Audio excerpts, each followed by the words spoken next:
Ciao, hi, hey, hola guys, it's your boy MKS here, back with another video, another series of videos, hopefully, another topic. I covered, controversially, not too blasphemy, but blasphemously, or whatever, reasons to not love God, rather controversially, as I say, but this time I'm doing the positive version, which is reasons to love God, potentially. So I hope you enjoy it, as ever, and please let me know what you think. Whether you agree or disagree with any points I make and raise and whatnot. And I'd love to know your thoughts generally, like if you believe in God or not, and what are some things that make you love God less or more. I guess if you want to share those, as ever, please feel free to comment anything you like, preferably on topic. These are pointers number 1 to 10.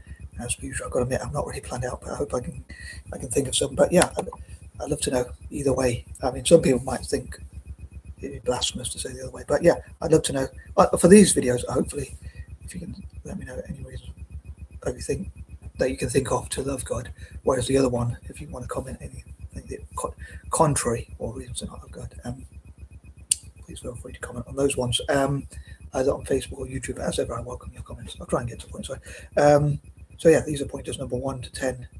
And as it's Valentine's Day, I was thinking, I didn't know what the term was, but on Valentine's Day, for a long, long time, I thought, as someone who's kind of a romantic, I thought of a different type of love, but I couldn't think of the name of it. I think it's called platonic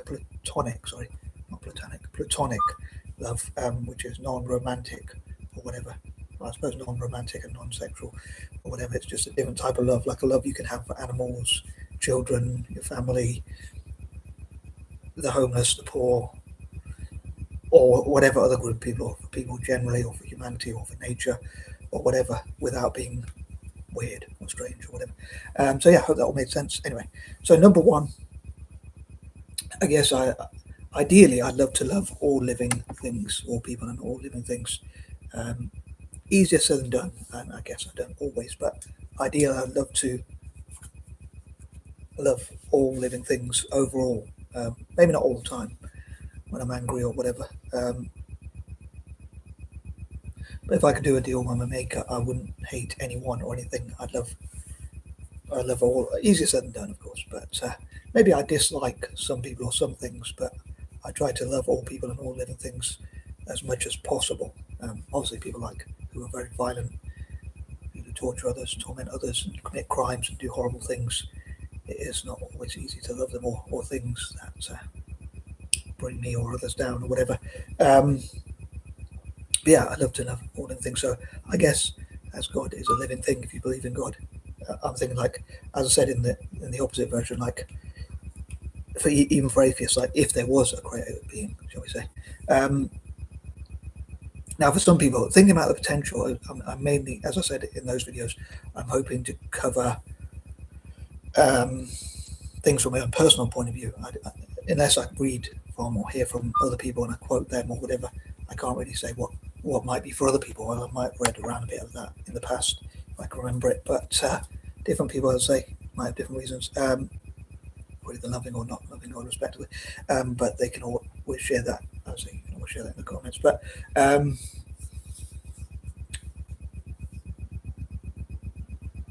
for people who value life, they might say, if God gave us life, so if you value life, then I guess that's one reason to love God. Potentially, I would say potential reasons why other people might love God. I'm a pessimist and quite a negative person rather than an optimist and a positive person. So I'd love to value life, especially my own, more and see it as an adventure. But I'm quite a pessimist, if I'm honest. So I don't think I ever thank God for life itself. I might thank God for the good things in life, but not for life itself. Because it could always be rubbish, obviously, as well. But and I mean, a lot of Christians, I'm not sure about Muslims, but say about thanking God, even like for rain and for storms and for negative things. But me, I'd only thank God for things I am appreciative of if I had the opportunity, like things that violate my freedom. I say that. So I'm trying to focus more on the positives. I wanted to move on to point number 2, but I wanted to say about, for some people it might be even being alive itself, if you're that positive. I wish I was an optimist and a positive person, especially about life itself, and could say that. There's something else I was going to say, and I've completely forgotten, which is annoying.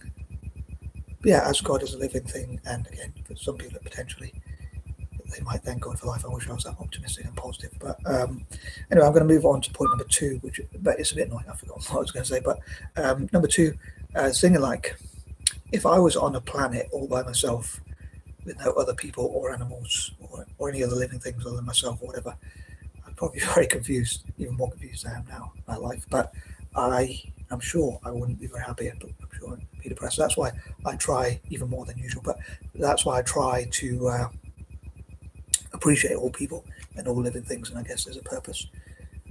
Again, apparently the biblical teaching says there's a purpose for everyone and everything and whatnot.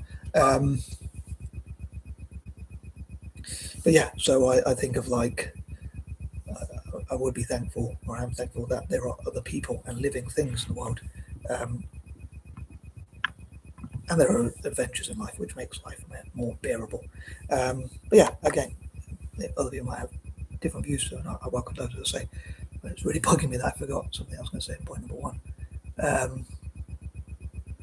Yeah, I'd love to know if people out there, if you think of life as a gift. I guess only one being would know, and that would be God and him or herself, who would know whether life is a gift or not. But I'd love to know different people's views, as I say. Number 3, I wish God would make more freedoms and less laws and less rules, but at the same time, I guess at least God's given us free will and free choices.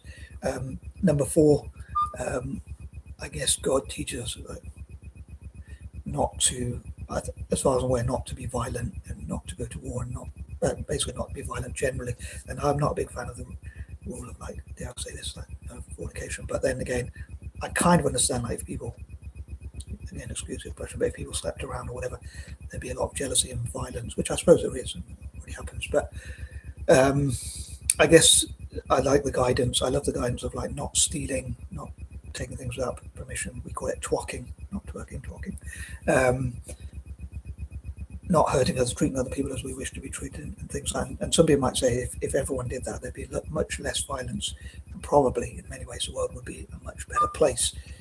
In fact, some people might say that without religion, we see decline in society. So, much as I'm not a big fan of formal relationships and monogamy and that kind of thing, monogamy, weddings, marriages, formal relationships, dating, whatever like that. In fact, I think, I don't know if I should mention that here, but I'm going to mention it as briefly as I can. But I think, and I do struggle to get to the point, but I think like words like chivalry, I know it's a bit off topic, but chivalry, romance, being a gentleman, being a provider, being a protector, what are some other things? I suppose they're all sort of connected, chivalry and being a gentleman, formal relationships and things like that. I think they are pretty much 100% benefit for the woman or female of dating age or whatever, if they date someone their own age or whatever. Well, women, I mean, as soon as people try courtship or whatever, obviously, I'm not saying people dating people under the age or whatever, I'm not saying that, but trying to explain this as well as possible. But in terms of dating and things like that, I think even when people date, if they date like teenagers or whatever, either way, I think it's always for the benefit of females. Like, whereas I think, dare I say, sex to me was be the benefit of males. But that's my view anyway. Agree or disagree. In fact, I'd challenge anyone to give, again, I'm going a bit off topic, but I'd challenge anyone to post up either on Facebook or YouTube, I'd say, probably both, any benefits you think males get from formal relationships. So I'm not a big fan of formal relationships and things like that, and we all know fornication and that kind of thing, but I kind of understand it because otherwise there'd be much more violence. And I think it's good that God guides us to not steal, talk, take without others' consent, hurt others, and all those sorts of things, even though there might be some things I disagree with. Yeah, I think even wars, like people might blame God for wars, or religious people who claim to be religious might go to war. But if you look at the biblical teaching, I think it's, although I'm trying to be fair to all religions, which reminds me of something I was going to say, but I might say a bit later. But yeah, I think the overriding message, and I hope in all religions really, is peace. except for maybe Satanism, I'm not sure. But anyway, moving on, number 5. I guess some people might feel that it gives a purpose in life, and I guess that's another thing, like purpose. Thinking again, I don't want to put one religion above another. I'm talking about the generic God. If there is a creator of the universe, which I believe there is, whether I like it or not, if I'm honest. But yeah, for atheists, thing, if there was a God, as I said before in previous videos, but if you don't believe in God, let's say, but yeah, if there was a creator of the world, reasons to not love or love God, respect. Obviously, this is more focusing on the latter and more positive thing, hopefully. But yeah, I guess like I'm thinking, the reason why I mentioned I don't want to put one religion above another, but I don't know what different religions say, but people can let me know positive things you think about each religion, which reminds me of another thing I meant to say when I forgot. But yeah, it says there's a purpose for everyone, which I think is a good, cheery message. I wonder if a lot of people say, like, if I had a crystal ball which could see what my life would be like if I didn't believe in God versus what it is like now, or whatever, it'd be interesting. Although I'm not a churchgoer, or I don't go to mosque or church or anything like that, but I do believe in paranoia. I believe in God out of paranoia rather than hope, if I'm honest. But it is good that there's a purpose in life, I guess, and everyone's made for purpose, which maybe if you're an atheist, you might not necessarily believe that if you think it's like an accident or whatever. But I'm not going to talk too much about the case for believing or whatever. But I forgot the point I was going to mention, which I was thinking of saying in point number 3. But moving on, number 6. Again, I mean, I don't like hard work or whatever. To me, even the definition of hard work, I mean, I suppose I could say hard work starts with HA, just like hate, and I don't want to hate anyone or anything, but then you could say happy starts with HA. I mean, some people might say if you work hard at something, it makes you feel better, and if you have to struggle. But for me, I say smart work is something you enjoy when you work towards a goal, and that kind of thing. So I'd love to work smart, but not hard. Maybe you have to do a bit of both, unfortunately, but or whatever. But I guess hard work gives you a purpose, I would say, and it's something to work on. And again, if I had a crystal ball, maybe if I could see life would be really easy all the time, maybe it would be boring. When you have to overcome something, it might be more enjoyable, I guess. But again, I'd love to know what you think. I won't get too many points, but for me personally, also every time Italian teams have won things, which sadly hasn't been that much recently, but historically it's been quite good. So I hope that can happen in the future. Number 7, I suddenly remember my points, and I'd love to thank God for like when Italian teams win, and also when Celtic win, when any of my favourite sports teams win, like even Indian cricket. I'm not that much into cricket or hockey, but I'd like to see India do well because they were colonised and that kind of thing. I know many other countries were as well, but and this is really annoying because I forgot my chain of thought again. Oh yeah, that was what I was saying. I mentioned about how I don't want to put one religion above another. I was wondering whether to say that point number 1 or 3 or whatever, but I'd say with the religion I believe in, if someone asked me what's your religion, I think 2 or 3 times they would ask me, and I couldn't really think of the answer to that, or I just shrugged my shoulders or said I'm not that religious, which is kind of true, but I kind of believe in God, as I say. Unfortunately, I'm paranoid rather than hope, as I say. I wish it was the opposite way around, but I wish I felt God gave more hope, as I say. But I think of like whichever religion supports my writing, videos like this. God give me freedom, I probably make other videos, but I won't go into that. And my type, I should have said it in point number 5, I think. Whichever religion supports Italian football, Celtic, libertarianism, former colonies, and stroke war, tackling poverty and alleviating suffering the most, and whichever I think does most good for the world or whatever, and a combination of my goals and I call my causes, so it's 5 causes and my goals as part of those causes. So whichever religion helps me to do the most out of all those things. So one religion might help me with more writing, another might help me with more making videos or whatever, giving me spaces like to make videos or whatever, creative rooms or whatever. But whichever one helped me with the most amount of works, smart works instead of hard work, that's the religion. And things like cleaning, tidying, gardening, all that, I'm going to admit that wouldn't really count. It would have to be things like my writing on paper.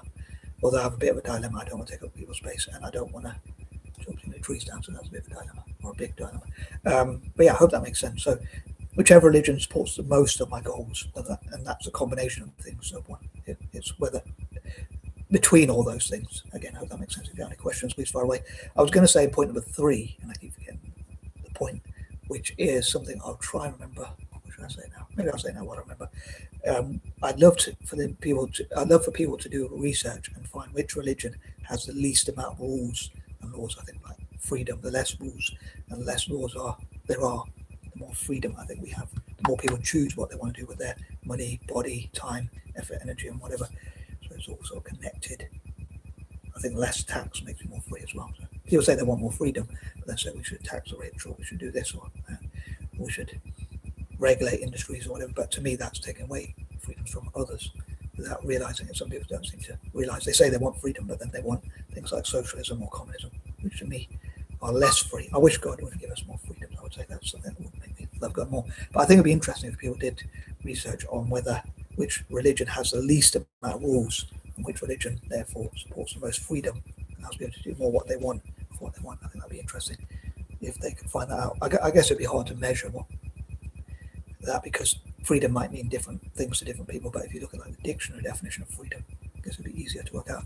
But yeah, I guess the least amount of rules or laws, the least amount of things that tell people what to do. I love guidance. I was thinking like if you got two people, one guides me and says, "Oh, I've run a business for this amount of time. This is the best way to," or "What about this idea?" or whatever. But they don't tell me what to do. Whereas there's someone else who nags me, lectures me, and tells me what to do. I prefer the one who doesn't tell me what to do a lot more. So I love not reading too much, which I struggle with religion. I know I'm trying to think about reason to love God, but at least God gives us free will and a relative amount of freedom. I'm thankful for what freedom I do have, I guess, or try to be. But moving on, number 8, I guess for some people it might be in hope God loves you back, and that kind of thing. It might give you a feeling that God loves you back. Number 9, I guess for some people, if God answers your prayers, and that kind of thing. And number 10, I guess I'm running out of ideas, but I hope I can think of some point number for part 2, 3, and 4. But again, because it's Valentine's Day, and I think of a non-romantic type of love. I thought this list. I hope that will make sense, and I'm out. And peace and love.